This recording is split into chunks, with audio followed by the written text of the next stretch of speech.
jadikanlah hujan ini salah satu barokah, rahmat dan nikmat. Karena Allah mengatakan dalam Al-Quran surah Al-Baqarah, wa anzalna minas samai ma'an fa akhrajna bihi minas samarati rizqan lakum.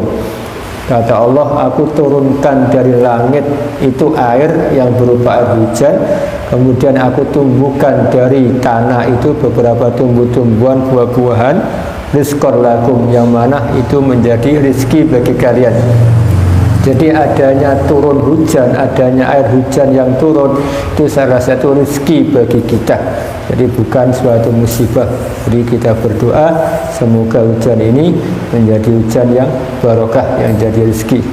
Maka ketika ada hujan ya, kita berdoa, doanya Allahumma shayyiban nafi'ah. Ya Allah, jadikanlah hujan yang Kau turunkan pada kami menjadi hujan yang bermanfaat bagi kami, menjadi hujan yang tidak menimbulkan mudarat ya.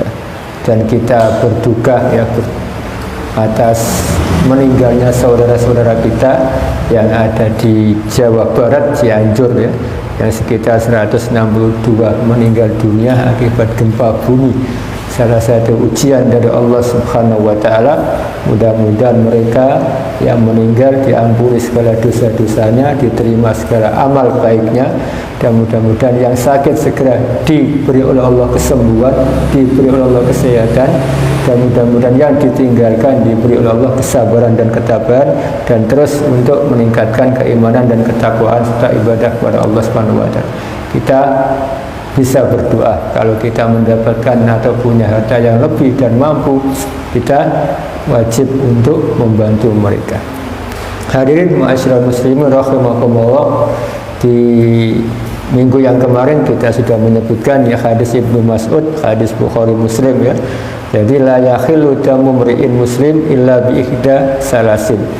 Jadi darahnya seorang Islam ya itu la yakhilu, tidak halal, artinya haram, enggak boleh mengeluarkan darahnya orang Islam, apalagi membunuh, illa bisalasin ya, bi ihda salasin, kecuali 3 sebab. Kemarin kita jelaskan as-sayyibul zani, yakni orang yang sudah menikah kemudian zina, itu boleh dibunuh dan itu halal darahnya.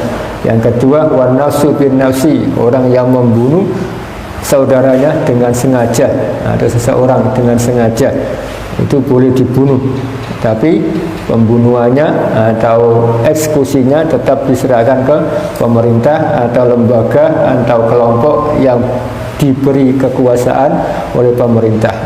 Wa tariku lidinihil al-mufariqu lil jamaah, dan orang yang keluar dari agama Islam atau istilah kita murtad, itulah yang namanya hukum di dalam Islam. Jadi meskipun itu tidak berlaku di Indonesia ya, karena di Indonesia kan negaranya bukan negara Islam, tapi kita harus yakin itu adalah hukum Islam. Nah, karena di dalam ayat Al-Quran kemarin kita sudah jelaskan ya, wa man lam yahkum bima anzalallah fa ulaika humul kafirun. Siapa yang tidak berhukum dengan hukum Allah, dia termasuk orang kafir ya. Ini jadi kita paling enggak meyakini bahwa hukum Allah itu begitu ya. Tapi kita kembalikan ke negara, karena itu yang melakukan, yang mengeksekusi itu negara. Karena negara kita bukan negara Islam ya, negara Pancasila, maka kita ikut aturan negara itu. Tapi kita tetap yakin dan kita tetap ya mengakui bahwa itu adalah hukum dalam Islam, dan itulah yang namanya qisas juga. Walakum fil qisasi hayatun ya ulil albab.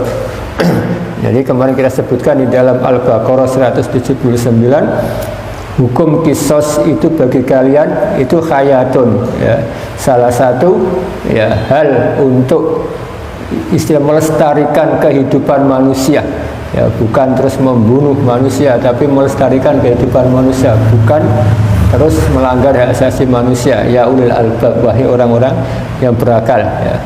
Mari kita sebutkan ketika membunuh maka wajib dibunuh. Jadi wa may yaqtul mu'minan muta'ammidan fajaza'u jahannam khalidan fiha wa ghadiballahu alaihi wa la'anahu wa adzalahu adzaban azima. Yaitu di samping dibunuh, disiksa oleh Allah di neraka jahanam. Kemudian yang kemarin zina juga, azani az-zaniyatu waz-zani fajlidu kulla wahidin minhuma mi'ata jaldah. Jadi orang yang zina, laki-laki maupun perempuan ini yang belum menikah itu dirajam, ya, dicambuk, dijilid sampai 100 kali. Kalau yang sudah menikah dilempari batu yang namanya rajam sampai mati. Ya, itu adalah hukum Islam, kita harus meyakininya. Kemudian ketika mencuri, wasariqatu faqta'u aydiyahuma, ya. Jadi orang yang mencuri, baik laki-laki maupun perempuan, maka harus dipotong tangannya. Ya, kalau mencuri satu, tangan kanan pergelangan, ya. Mencuri yang kedua, dipotong kakinya yang kiri, jadi berseling, ya, berselang. Mencuri yang ketiga, dipotong yang tangan kiri. Mencuri yang keempat, dipotong kaki pergelangan yang kiri. Ya, kalau masih mencuri lagi, sudah habis, ya, di penjara sampai bertobat. Itu hukuman di dalam Islam.